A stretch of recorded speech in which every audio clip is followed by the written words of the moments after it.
Shalom, Shalom, puji Tuhan. Hari ini kita dapat kembali ke dalam rumah Tuhan untuk menikmati kembali bait-Nya atas segala kemurahan yang Tuhan sudah berikan dalam kehidupan kita satu minggu ini. Tuhan, kiranya kita hadir di tempat ini untuk menikmati kasih-Nya Tuhan. Berikan yang terbaik Bapak Ibu Saudara, karena kebaikannya terus-menerus dicurahkan dalam kehidupan kita.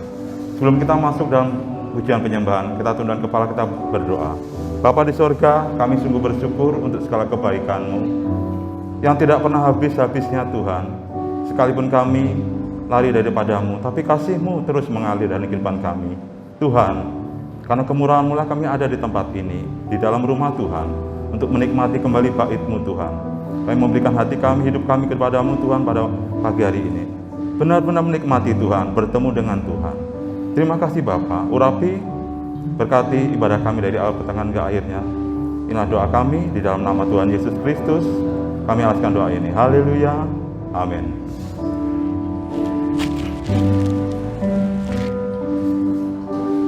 Satu hal yang ku rindu,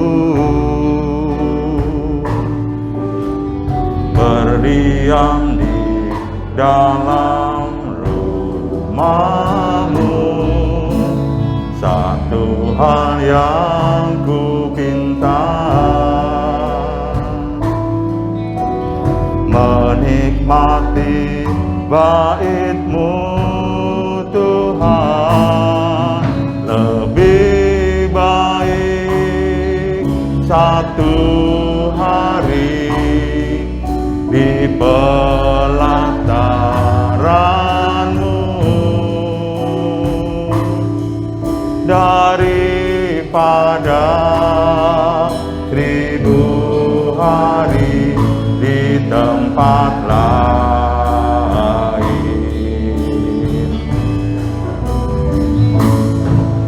Memuji-Mu, menyembah-Mu, Kau Allah yang hidup, dan menikmati semua kemurahan-Mu.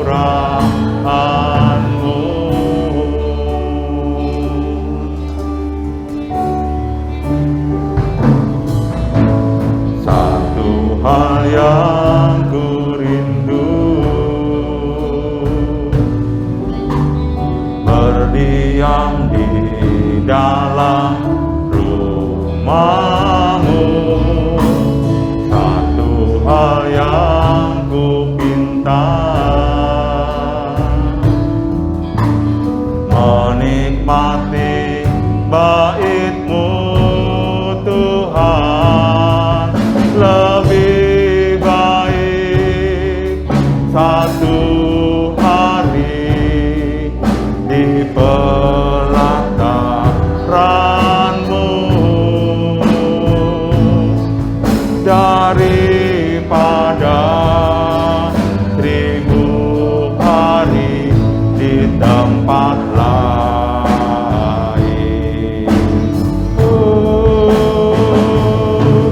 Memuji-Mu, menyembah-Mu, Kau Allah yang hidup, dan menikmati kemurahan-Mu. Lebih baik,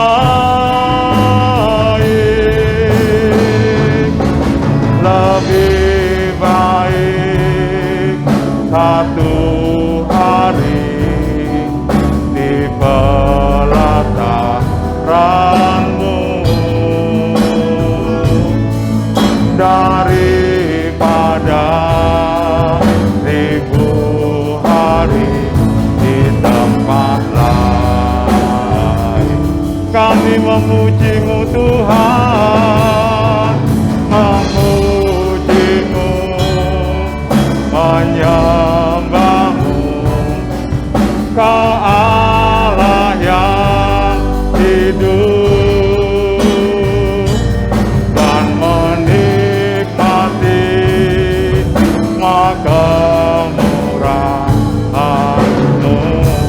dan menikmati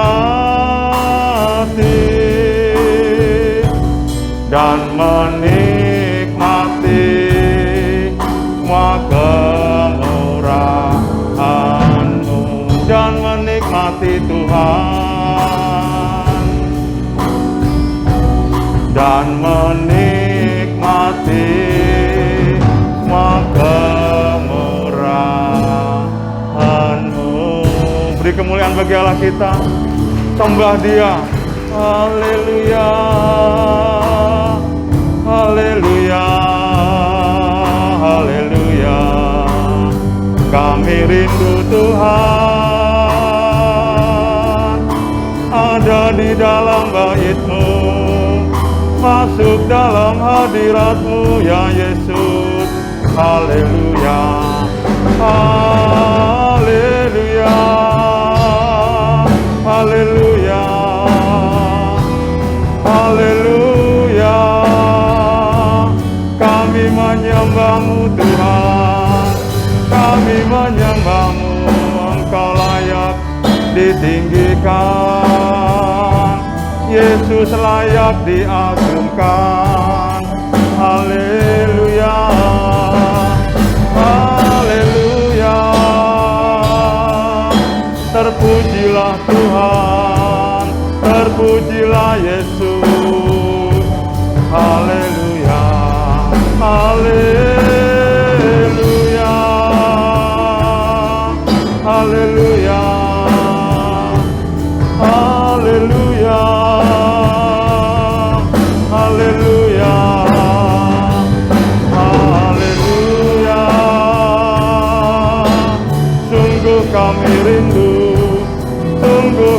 rindu tinggal di dalam bait-Mu Tuhan, menikmati bait-Mu, menikmati Engkau Tuhan. Haleluya, haleluya.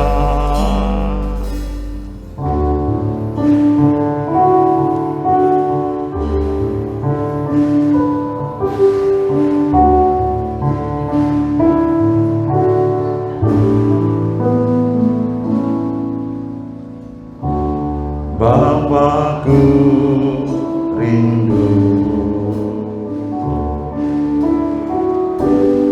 menyenangkan-Mu, ajarku lebih dalam untuk mengenal-Mu.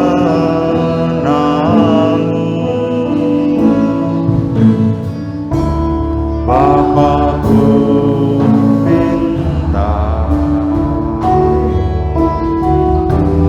layakkah aku bawamu untuk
muka dengan muka, tenggelam di dalam kasih-Mu Bapa. Oh Tuhanku, rindukan selalu diam dalam bait-Mu, bertemu muka dengan muka, tenggelam di dalam kasih-Mu Bapa. Oh Tuhanku, rindukan selalu diam dalam bait-Mu, diam dalam bait-Mu, diam dalam bait-Mu, diam dalam bait-Mu Tuhan, diam dalam bait-Mu. Terima kasih Tuhan Yesus. Inilah kerinduan hati kami semua yang ada di dalam rumah-Mu Tuhan. Bertemu dengan Tuhan, menikmati kembali kebaikan-Nya melalui firman yang akan kami dengar hari ini Tuhan. Kami rindu Tuhan, Engkau mengubah hidup kami. Kami rindu Tuhan, Engkau menjadikan kami seperti bejana kemuliaan-Mu Tuhan. Itulah menjadi kerinduan kami Tuhan pada pagi hari ini. Puaskanlah hati kami Tuhan, puaskanlah jiwa kami dengan firman-Mu, dengan pribadi-Mu Tuhan, sehingga kami nanti pulang tidak seperti kami datang, tapi kami diberkati. Sebentar kami menikmati berkat-Mu Tuhan, berkati Bapak Gembala, berikan kekuatan pengurapan-Mu dari surga-Mu yang mulia Tuhan. Kuasa Tuhan bekerja dalam kehidupan Bapak Gembala, sehingga beliau mampu menyampaikan kebenaran isi hati-Mu bagi kami semua. Terima kasih Tuhan, kami siap dan kami sambut firman-Mu. Ini doa kami di dalam nama Tuhan Yesus Kristus. Kami sudah berdoa dan bersyukur. Haleluya, amin. Silakan duduk Bapak Ibu Saudara.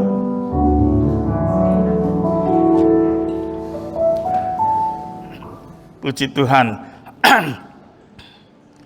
Saya semalaman kurang bisa tidur karena biasa saraf pembuluh darah saya ini kumat. Mulai duduk tadi sampai sekarang saya berdiri.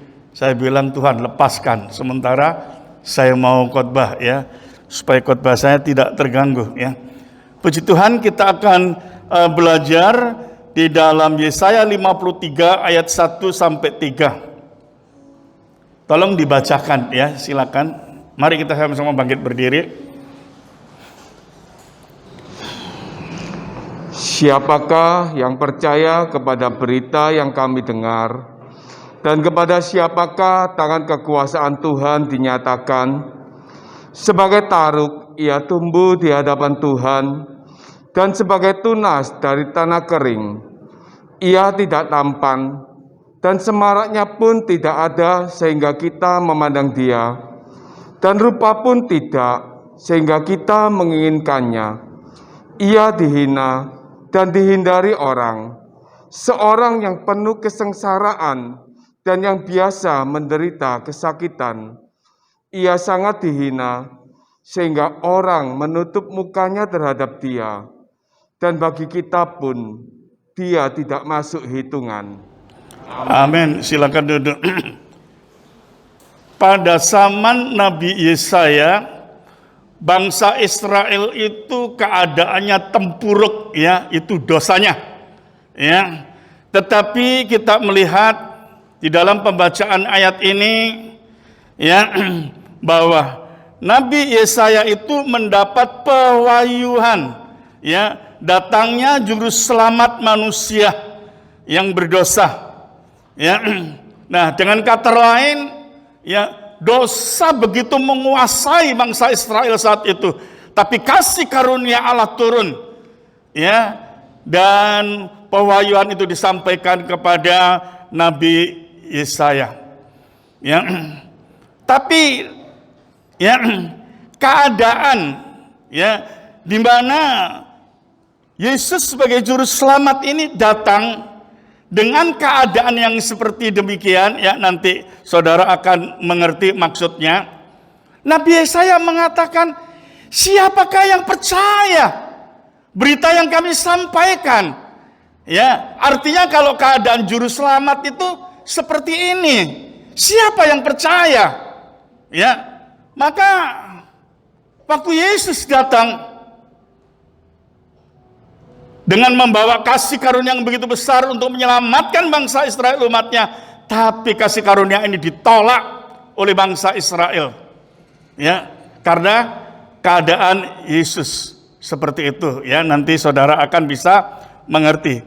Ya, bahkan sampai hari ini banyak manusia yang menolak keselamatan Tuhan, ya, manusia menolak kasih karunia Tuhan. Ya, ini sangat mengerikan sekali. Sebab kalau seseorang menolak kasih karunia Tuhan, ya bukan sorga tempatnya, sebaliknya neraka, ya tempatnya. Di dalam pembacaan ayat tadi, ya di situ Tuhan Yesus sebagai manusia digambarkan, ya. Jadi sebagai manusia, gambaran Yesus itu diumpamakan seperti akar pohon dari tanah kering yang tidak memiliki keindahan jasmani. Jadi Tuhan Yesus itu diumpamakan seperti akar pohon, bukan seperti pohon. Kalau pohon itu kita bisa melihat warimbun, mungkin ada daunnya, ada buahnya, itu indah. Tapi kalau yang nampak itu akar, ya. Kalau cuma akar, indahnya apa? Enggak ada indahnya kalau cuma akar. Nah, itulah sebabnya Nabi Yesaya mengatakan, siapakah yang percaya berita yang kami sampaikan? Ya. Nah, kita melihat ya, Yesus tidak memiliki keindahan jasmani. Nah, Yesus itu dilahirkan dari keluarga miskin di Nazaret. Ya, Nazaret itu Galilea, itu masuk, ya. Jadi misalkan kalau Jawa Timur itu daerah ya paling kecil juga masuk lagi ke dalam, ya. Nah, itu daerahnya orang miskin. Itu Nazaret. Ya. Nah, Yesus itu dilahirkan di sana. Ya. Nah, keadaan ini yang dikenal oleh orang Yahudi. Mana ada Mesias yang lahirnya di Nazaret? Enggak ada. Nubuatan para nabi-nabi enggak ada itu. Maka Yesus itu ditolak, ya. Nah, padahal Yesus itu lahir di Bethlehem karena Yusuf itu penduduk Bethlehem.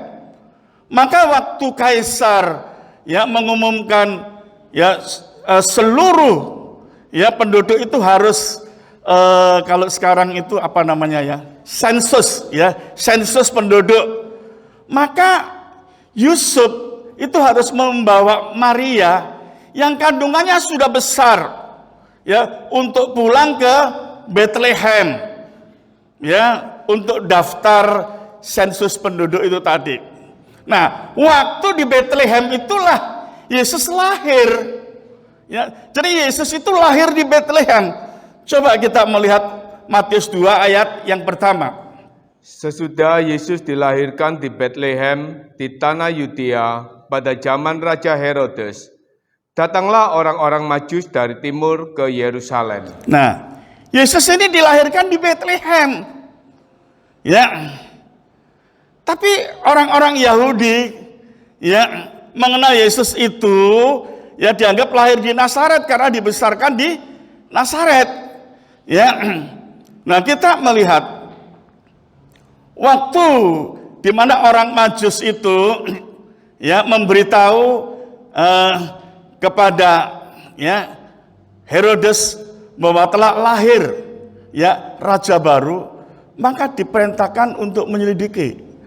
Tapi waktu orang Majus itu tidak kembali memberitahu Firaun, maka bayi-bayi di umur 2 tahun itu dibunuh semua.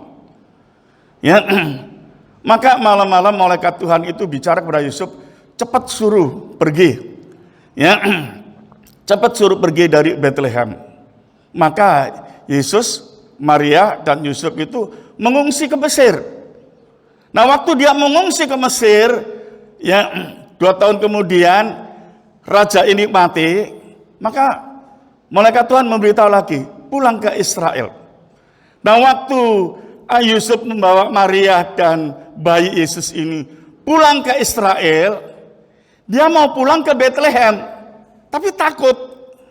Ya, dia ke Nazaret, ya, pulang ke Nazaret, karena kalau Nazaret itu daerahnya orang miskin, daerahnya kumuh, nggak mungkin daerah itu diperhatikan. Ya, maksudnya seperti itu. Nah, itu ditulis ayat 23. Setibanya di sana, ia pun tinggal di sebuah kota yang bernama Nazaret. Hal itu terjadi supaya genaplah firman yang disampaikan oleh nabi-nabi, bahwa ia akan disebut orang Nazaret. Yesus ini disebut Nazaret karena mulai bayi, mulai kecil, itu tinggal di Nazaret. Padahal kelahirannya itu di Bethlehem. Ya. Karena Yusuf itu penduduk Bethlehem, keturunan Daud itu dari Bethlehem. Nah, itulah sebabnya Yesus ditolak orang Yahudi. Sebab imam-imam orang Yahudi adalah orang yang terpandang, berpendidikan tinggi, lahir di Yerusalem dengan status yang jelas. Itu imam-imam mereka. Ya, tidak melihat Yesus ini siapa? Ya, orang miskin, anaknya tukang kayu, lahir di Nazaret. Ya, di satu tempat yang kecil, ya, tempat golongannya orang miskin. Nah, begitupun juga kelahiran Yesus itu dianggap statusnya tidak jelas. Ya, karena orang Yahudi tahu Maria mengandung dulu sebelum menikah dengan Yusuf. Karena memang benih Yesus itu bukan benih dari ya Yusuf, ya. Hanya Maria sudah bertunangan dengan Yusuf. Ya. Maka kalau belum bertunangan Maria mengandung, mati Maria, dirajam batu, itu hukum Taurat. Ya. Tetapi di dalam hukum adat Yahudi, orang yang sudah bertunangan itu dianggap sudah sah istri. Maka kalau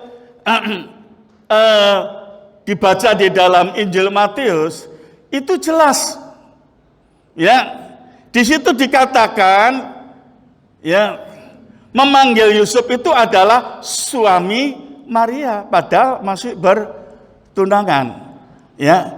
Nah, tapi bangsa Israel tetap sekalipun sudah bertunangan, ya, sekalipun menurut adat Yahudi, ya, itu adalah sah sebagai suaminya nanti, tapi tetap dianggap Yesus itu anak haram, anak dari hasil zina.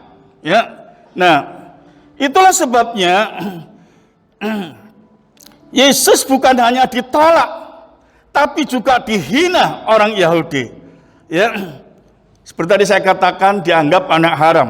Itu tulis Yohanes 8 ayat 41. Kamu mengerjakan pekerjaan bapamu sendiri.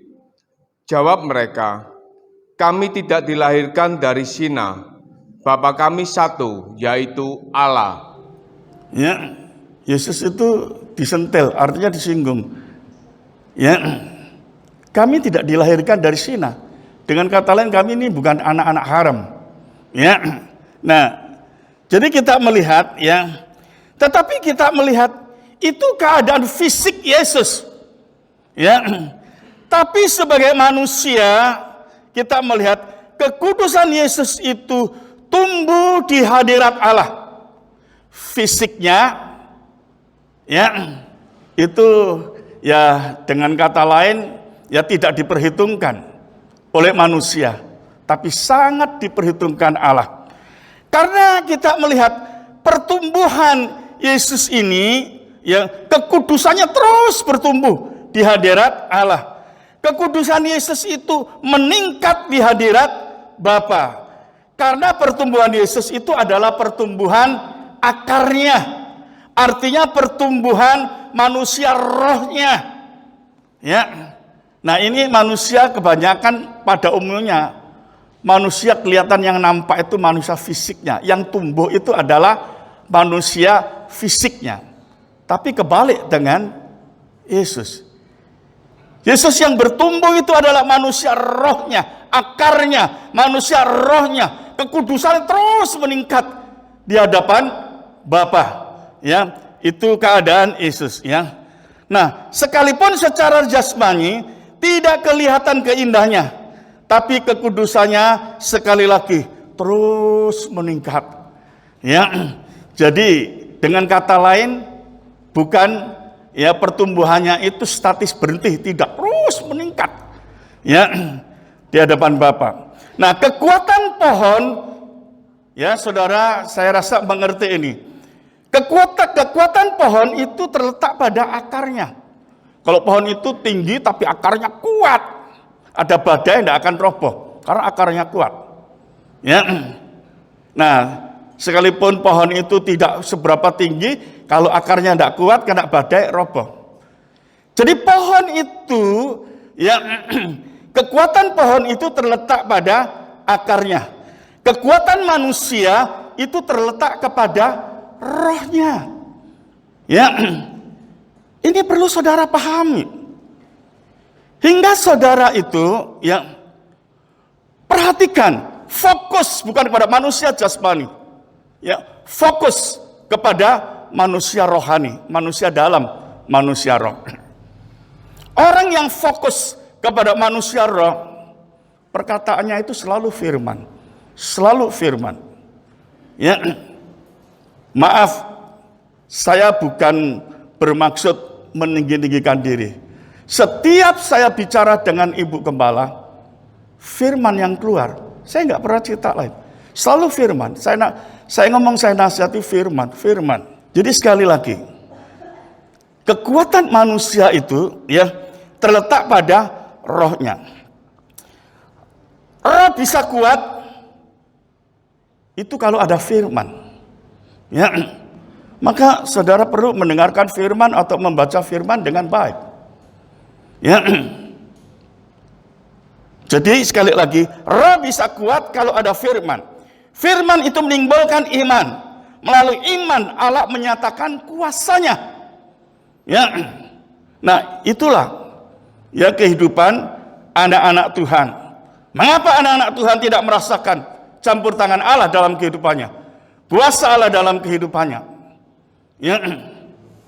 Jemaat yang kasih di dalam Yesus, saya berkata kepada Ibu Gembala, kalau saya bukan oleh kemurahan Tuhan, bukan karena campur tangan Tuhan, saya sudah stres. Saya sudah tidak tahan. Ya.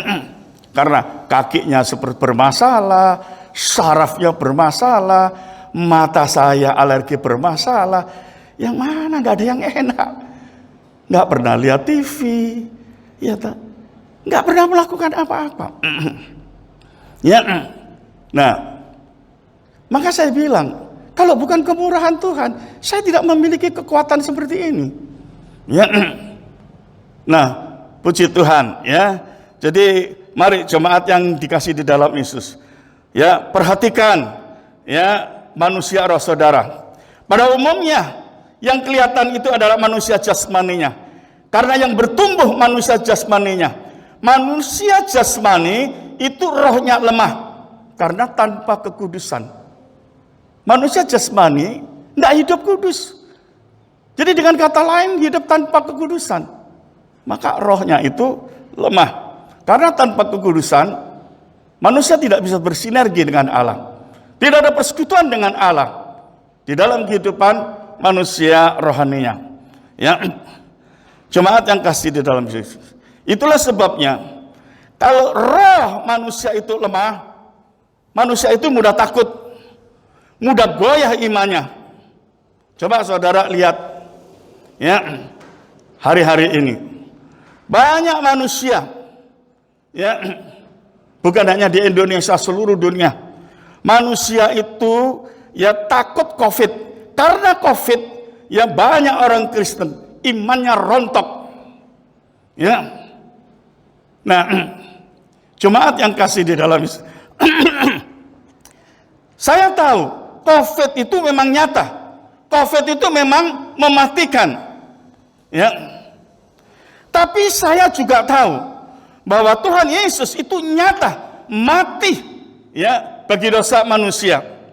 COVID tidak berkuasa mencampakkan manusia ke neraka. Itulah sebabnya, maaf saya bicara, sekali lagi saya minta maaf. Bukan saya meninggi-ninggikan diri saya, tidak. Sedikit pun saya tidak takut sama COVID. Berulang-ulang saya katakan, kalau saya mati karena COVID, itu seizin Tuhan. Tapi COVID tidak berkuasa mencampakkan saya ke neraka. Ya, itu pengertian saya. Tapi Yesus berkuasa membawa saya masuk ke dalam surga. Ya, karena Yesus mengasihi orang-orang yang mengasihi Dia. Ya, jadi saya tahu Yesus itu mati untuk saya. Ya, nah kematian dan kebangkitan Yesus itu membawa saya masuk ke surga. Nah itu Yesus berkuasa memasukkan saya, memasukkan saudara, memasukkan setiap orang yang percaya masuk ke dalam surga. Tapi COVID tidak berkuasa apa-apa. Ya, jadi jemaat yang kasih di dalam Yesus, karena COVID manusia ketakutan, seolah-olah COVID itu lebih besar dari Allah, sehingga manusia lebih takut COVID daripada takut kepada Allah. Ini saya sangat sedih, tapi saya bisa memahami. Iman seseorang tidak sama. Pemahaman pengertian tentang pengenalan secara pribadi dengan Kristus Yesus memang tidak sama. Jadi saya tidak bisa menyalahkan siapa-siapa. Ya, saya anggap ya wajar-wajar saja. Cuman seringkali saya mengatakan ibadah di tempat ini ada dua. Ibadah secara ya saudara datang, juga ibadah secara live streaming. Nah, secara live ini saudara harus lihat. Kalau saudara lihat itu, saya anggap saudara sudah beribadah. Tapi justru kalau saudara tidak melihat, ya banyak sekarang, ya live, ya perdebatan ini itu dan sebagainya, itu membingungkan saudara. Ya jangan-jangan iman saudara tidak tumbuh, tapi yang tumbuh adalah ketakutan saudara. Ini yang saya maksudkan. Ya, jadi maaf saya bicara, dengar suara gembalamu sendiri. Ya, ini perhatikan, jemaat yang kasih di dalam Yesus. Kalau kita melihat Yohanes 3 ayat 16, karena begitu besar kasih Allah akan dunia ini, sehingga Ia telah mengaruniakan anaknya yang tunggal, supaya setiap orang yang percaya kepadanya tidak binasa, melainkan beroleh hidup yang kekal. Saya singkat ya perkataan ini, perhatikan. Allah itu sangat mengasihi manusia. Bapa relakan Yesus itu anaknya mati untuk menyelamatkan manusia. Allah itu sangat mengasihi saudara. Bapa itu relakan Yesus anaknya mati untuk menggantikan kematian saudara. Ini saudara harus bisa pahami. Ya. Kalau manusia lebih takut kepada COVID, itu berarti hidupnya tidak ada campur tangan Allah. Ini yang saya khawatirkan. Ya, ini yang saya khawatirkan. Ya, saya berulang-ulang ngomong sama Ibu Gembala. Ya, kalau sampai ya seseorang hidupnya lebih takut daripada COVID daripada Allah, itu akibatnya hidupnya tidak ada campur tangan Allah. Ya. Nah, itu tentu saya tidak menghendaki sebagai gembala saudara, ya. Dan sekali lagi bukan berarti berulang-ulang saya katakan saudara, ya, saya mengajarkan menyepelekan COVID, ya, tidak, makanya ini ibadah di protokol. Ya, berarti maksud saya, ya, berulang-ulang saya katakan COVID itu memang nyata mematikan. Ya. Nah, itulah sebabnya saya protokol, saudara pakai masker, hati-hati, tapi mati hidup manusia itu ada di dalam tangan Tuhan. Ya, itu maksud saya. Ya. Kita melihat Yesus itu diumpamakan seperti akar yang tidak berbentuk. Ya, akar tidak kelihatan indahnya. Kecuali tadi saya katakan seperti pohon kelihatan indahnya. Akar tidak kelihatan indahnya. Maka Nabi Yesaya mengatakan, Tuhan, ya siapa yang percaya berita yang saya sampaikan ini? Siapa yang percaya berita yang saya sampaikan ini? Ya, mereka tidak percaya. Ya, dan memang betul apa yang dikatakan oleh Nabi Yesaya ini. Bangsa Israel bukan tidak percaya, menolak. Ya, bukan hanya menolak, tapi kita melihat menghina Yesus sebagai anak haram. Ya, coba ya, jemaat yang kasih di dalam Yesus. Yesus disalib dengan tubuh hancur, ya, karena menanggung dosa manusia, menanggung dosa saya, menanggung dosa saudara. Seperti akar yang tidak berbentuk. Akar itu tidak berbentuk, tidak ada keindahannya. Waktu Yesus disalib, dinaikkan ke salib, tubuh muka itu hancur semua, tidak berbentuk. Karena apa? Bukan karena dia berbuat dosa, tapi karena dosa manusia yang ditanggungnya. Ya, jangan sampai manusia itu mengalami kematian yang mengerikan di neraka, maka dia rela mati supaya kita ya memiliki hidup yang kekal di dalam surga. Ya, jadi Yesus disalib dengan tubuh hancur karena menanggung dosa saya dan saudara. Ya, seperti akar yang tidak berbentuk. Tidak ada yang indah yang bisa dilihat tentang tubuh Yesus. Nah, ini merupakan satu persembahan yang cacat menurut Taurat. Persembahan Yesus itu untuk menguduskan saya dan saudara. Ya. Persembahan Yesus, tubuh Yesus itu untuk menyelamatkan saya dan saudara. Tapi persembahan ini menurut Taurat tidak layak karena cacat. Ya, di dalam Imamat dikatakan kalau bangsa Israel mempersembahkan kambing atau domba, dipetani dulu sama imam, ada cacatnya enggak? Kalau ada cacat, diafkir, tidak layak. Jadi yang dipersembahkan kepada Allah itu harus sempurna. Tidak boleh ada cacat. Sedangkan tubuh Yesus ini ya cacat.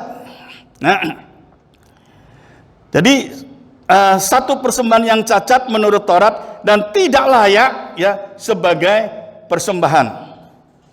Tapi Allah melihat dalam Yesus kudus sempurna.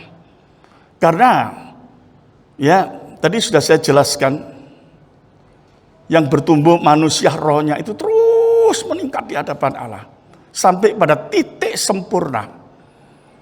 Jadi Bapa melihat bukan melihat fisik luarnya yang hancur, yang tidak berbentuk, tapi melihat rohnya ini. Ya, kudus sempurna. Ya, maka persembahan Yesus sebagai penebus dosa itu sangat layak di hadapan Bapa. Yesus mati dengan penderitaan yang sangat besar, ya, untuk menyelamatkan manusia, untuk menyelamatkan saya, untuk menyelamatkan saudara. Coba bayangkan, saya bisa bayangkan diri saya sendiri. Yesus itu mati untuk saya, diri saya, dengan satu penderitaan yang sangat mengerikan. Ya, itu untuk saya. Nah, bagaimana mungkin saya mengabaikan ibadah saya, pelayanan saya hanya karena COVID? Ini tidak mungkin saya lakukan. Ya, tapi saya sebagai hamba Tuhan harus bijaksana. Ya, seperti tadi saya katakan, iman seseorang juga berbeda-beda. Dan saya pun juga melihat situasi. Ya, kalau sekarang dilarang oleh pemerintah lagi, disuruh tutup, ya tentu saya tutup lagi. Karena sekali berulang-ulang saya katakan saya tidak mungkin melawan pemerintah. Pendeta tidak boleh ya melawan pemerintah. Roh Allah itu adalah roh yang tertib, roh yang disiplin. Itu yang saya kenal. Ya, jadi perhatikan ya.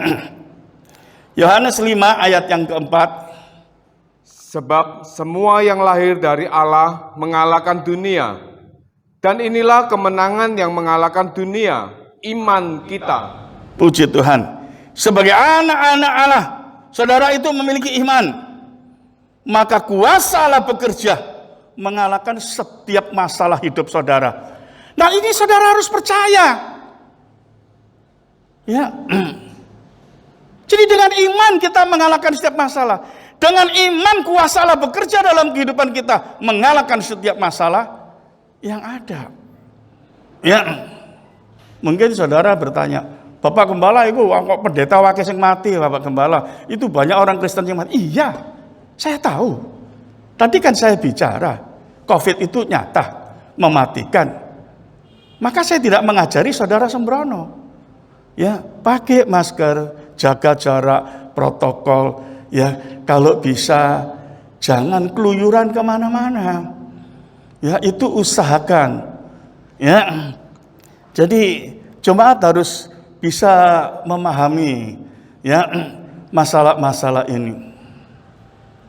Jadi pengertian saya ini simple. Karena saya bapak. Saya bapak, saya punya anak-anak. Saya sebagai bapak ya, kalau anak saya dalam bahaya, masakan saya akan biarkan? Saya tutup mata. Ini pengertian saya, tidak mungkin itu. Tapi Pak Gembala, ada pendeta yang mati, ada jemaat yang mati. Pengertian saya, kematian manusia memang sudah digariskan Tuhan. Mati seperti apa, itu memang sudah waktunya. Itu pengertian saya. Ya.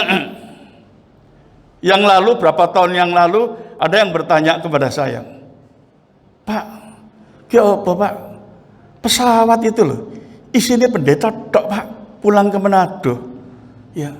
Kok mati kabeh, kok masuk pesawatnya nyemplung itu. Ya. Saya bilang, loh itu sudah waktunya. Saya bilang, itu Pak, Ibu Gembalanya mamanya sampai stres Pak. Stres semua Pak sampean. Ya, saya katakan wajarlah ya, masih manusia. Ya, orang tua kan cinta anak, ya toh. Suami cinta istri, istri cinta suami. Kalau ada hal-hal begini wajar. Ya, saya katakan itu hal yang wajar. Tetapi pengertian saya ini berpegang kepada firman Tuhan. Firman Tuhan mengatakan sepotong rambut saya jatuh, itu Tuhan sudah tahu. Ya. Jadi keadaan pesawat ini jatuh, Tuhan pun itu memang sudah waktunya. Ada yang mati kecelakaan. Ya. Coba ya. Satu pendeta. Ya. Rohaninya luar biasa, Saudara. Rohaninya luar biasa. Ya. Saya waktu itu sebagai bendahara wilayah, saya menagih perpuluhannya dia, ya. Saya pulang, saya disangoni. Saya bilang nggak usah, jangan menolak berkat, jangan menolak berkat. Ya, jadi kalau terhadap hamba Tuhan itu suka memberi. Dia seorang hamba Tuhan. Ya, kalau ke tempatnya dia kita harus hati-hati. Kenapa saya katakan hati-hati? Karena dia orangnya suka sembahyang. Kalau masuk kamar tidak bisa diganggu, suka sembahyang. Rohaninya jempol, bukan jempol 1, jempol 2. Tapi mati ditabrak sepeda motor. Lah gimana? Ya toh, mati ditabrak sepeda motor. Ya, nah memang itu sudah waktunya mati seperti apa. Nah saya saudara sudah tahu 2 kali saya kecelakaan. Yang terakhir, ya saya sudah cerita. Saya yang salah. Saya itu daerah Beranjangan, tak apa saya nyebrang. Saya nyebrang itu pakai sepeda motor. Ya. Nah, saya tidak lihat kanan kiri, saya nyebrang. Mobil truk angkatan laut itu jalannya keras karena dia tidak nyangka kalau saya motong begini. Ya. Jadi saya ditabrak mobil perahu tani angkatan laut itu, saya terbang. Ya, setelah terbang saya jatuh. Ya, hanya sepeda motor saya sedikit bengkong. Orang-orang mengerumuni saya, dipikir mati tak gimana, kerasa seperti itu. Saya bilang, oh enggak apa-apa, sudah tinggal. Nah, orangnya sopirnya di angkatan laut juga takut dia. Ditabrak gitu kok ada apa-apa. Sudah Pak, tinggal aja, tinggal, nggak apa-apa. Sudah, saya nggak apa-apa. Nah, setelah ditinggal, ya saya mau naik, loh, nggak ada tangan saya, klik-klik putus. Tangan saya sebelah kanan. Jadi nggak ada tulangnya, putus, oglek-oglek. Saya pakai tangan kiri dengan susah payah. Tangan saya ini, kanan ini, saya masukkan, ya, saya pegangkan ke ini, ya, untuk ngegas pulang pelan-pelan sampai di rumah. Ya. Ditabrak seperti itu, gak mati-mati, gak mati. Ya, ditabrak sepeda motor, mati itu waktunya. Ya, nah, inti perkataan saya ini, jemaat jangan ada prasangka buruk kepada Tuhan. Tuhan Yesus itu Allah saudara, sudah mati dengan penderitaan yang begitu besar untuk saudara. Jangan ada yang berprasangka buruk. Ya, kalau ada doa tidak didengar, belum didengar dan sebagainya, belum ada berkat, jangan marah-marah, jangan bersungut-sungut. Kita ini cuma dari debu tanah yang diciptakan menjadi manusia yang mulia, yang seturut gambar dan rupa Dia. Itu luar biasa. Itu adalah kasih karunia Allah. Jadi jemaat harus bisa memahami arti hidup sebagai anak-anak Tuhan. Ya, tadi saya katakan saya kecelakaan, tangan saya putus. Saya tidak mengatakan, Tuhan, kenapa aku kok tidak dilindungi Tuhan? Ya, bukankah aku ini hamba Tuhan? Kenapa tidak dilindungi? Tidak. Saya berdoa bagaimana? Ampuni Tuhan kebodohan saya tadi, saya ceroboh. Saya tidak melihat akhirnya sampai tangan saya putus. Tapi sesuai firman-Mu Tuhan. Ya, Engkau berkata, kecelakaan orang benar itu memang masih banyak, tapi Tuhan melindungi setiap tulang-tulangnya. Tidak ada yang patah. Loh Tuhan, kenyataannya aku patah. Ya, kenyataannya aku patah Tuhan. Nah, saya mengerti, pasti ada maksud Tuhan. Ya, maka dengan patahnya tulang saya ini, kakak saya yang paling besar itu bertobat. Dia bisa melihat, ini seperti ini, gak dioperasi, gak diapa-no, tapi sembuh. Ya. Nah, jadi jemaat, jangan kita masalah kecil, kita kecewa kepada Tuhan, marah kepada Tuhan. Siapakah saya, siapakah saudara marah kepada Sang Pencipta itu? Ya, jadi sadarilah akan hal ini. Jadi jemaat yang kasih di dalam Yesus, saudara hidup dalam damai sejahtera Allah. Ya, kalau saudara hidup menyenangkan hati Tuhan, melakukan kehendak Bapa, maka saudara hidup dalam damai sejahtera Allah. Ya, saudara mengalami hidup yang tenang dan penuh sukacita di dalam Dia. Ya, banyak orang Kristen yang tidak mengerti. Jadi orang Kristen itu banyak penderitaannya ini itu dan sebagainya. Ya, itu cuman ujian sifatnya sementara dan itu tidak semua. Ya. Nah, begitupun juga kalau saya sebagai papa, mosok seneng anak saya menderita, enggak mungkin. Ya. Nah, jadi penderitaan seseorang itu untuk meningkatkan kualitas iman kita. Ya, supaya iman kita berkualitas, supaya justru dengan iman yang berkualitas, penyertaan Allah lebih nyata, kuasa Allah lebih nyata, itu semua untuk kebaikan kita. Ya, kalau saudara punya anak, sekolah, waktu ujian mesti harus susah, capek, kurang tidur dan sebagainya. Tapi itu untuk kebaikan dia. Ya, karena kalau dia pintar, nanti cari kerjaan itu lebih mudah. Ya, coba kalau orang misalkan lulusan SD, SMP, paling-paling jadi karyawan. Tapi kalau orang itu lulusan sarjana, minimal itu dia jadi staf, atau asisten. Jadi itu kita harus memiliki satu pengertian yang baik. Tentang Allah kita. Tuhan itu adalah Allah yang baik, Allah yang sangat mengasihi kita, yang peduli di dalam setiap kehidupan kita. Jadi itulah sebabnya kita jangan hidup dikuasai rasa takut dan khawatir. sebab Dia mengasihi saudara. Puji Tuhan, Tuhan Yesus memberkati saudara. Saya serahkan kepada leader. Puji Tuhan, kita sudah diberkati dengan firman Tuhan yang luar biasa. Kita akan tunduk kepala kita berdoa buat firman yang sudah kita dengar pada hari ini. Kami bersyukur Tuhan buat kemurahan-Mu lagi Tuhan. Kami boleh menikmati Tuhan melalui firman yang disampaikan Bapak Gembala. Memberikan kami kekuatan lagi Tuhan. Memberikan kami sukacita lagi Tuhan. Bahwa Tuhan memberikan kami kekuatan. Bahwa kami adalah anak-anak-Mu Tuhan. Engkau mati bagi kami. Engkau telah menderita bagi kami. Oleh karena itu kami tidak takut lagi dengan keadaan apapun Tuhan. Meskipun keadaan dunia semakin mencekam, semakin menakutkan. Tetapi kami punya iman yang kuat di dalam Tuhan. Bahwa kami adalah anak-anak-Mu Tuhan. Kau pasti memelihara kami, melindungi kami Tuhan. Tuhan, materaikanlah firman-Mu dalam hati kami ini Tuhan. Agar kami terus dapat berjalan dalam kebenaran firman-Mu. Hari lepas hari Tuhan.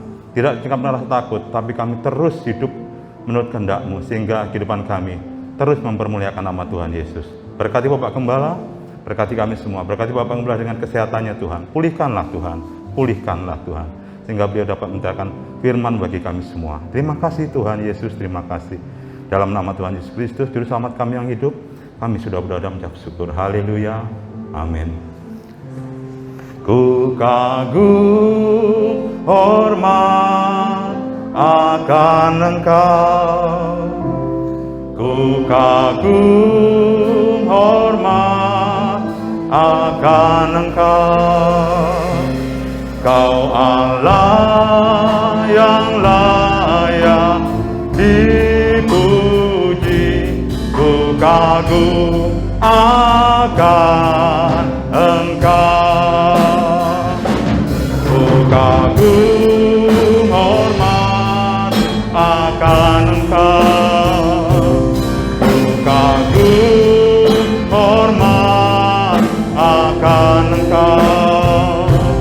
Kau Allah yang layak dipuji. Ku kagum akan Engkau.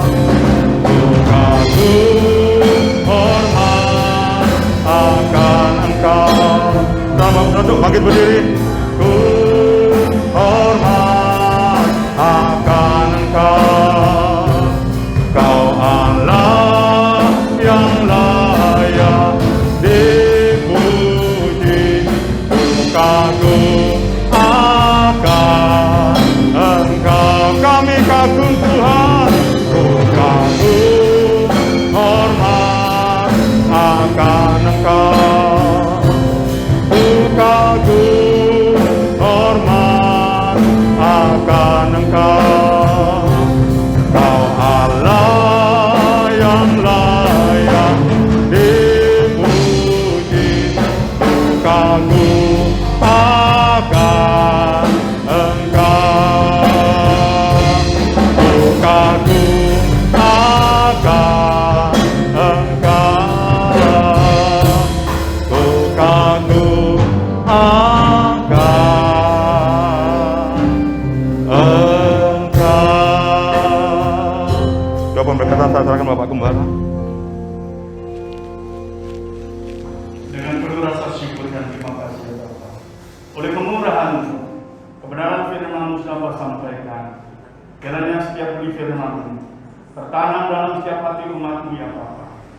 Supaya umat-Mu ini hidup di dalam kasih karunia-Mu, mengerti kasih karunia-Mu, mengerti Engkau sangat mengasihi mereka.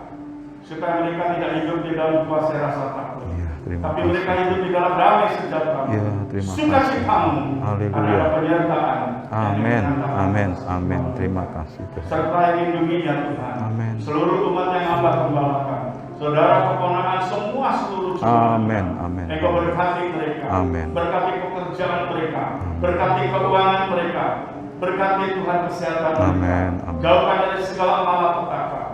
Jauhkan dari orang-orang jahat. Amin. Jauhkan dari segala sakit penyakit. Iya, Yesus. Jauhkan dari virus corona. Amin. Berkati, lindungi, bentengi, pakai. Haleluya. Amin, amin, amin. Supaya Terima mereka kasih Tuhan. bersukacita di dalam nama Tuhan dan Tuhan Yesus bermulia. Amin, amin. Kalau sebentar ya Bapak, mereka akan pulang ke masing-masing. Kiranya berkat dan campur tangan Tuhan Yesus tetap menyertai mereka. Sekarang jemaat yang kasih dalam Yesus, ulanglah dengan berkat dan damai sejahtera yang dianugerahkan di dalam nama Tuhan Yesus Kristus. Terima kasih Bapa. Amin. Bagimu hormat kemuliaan, Kaulah kebanggaan di dalam hidupku. Janjimu bersinar, buktikan Kau besar, tiada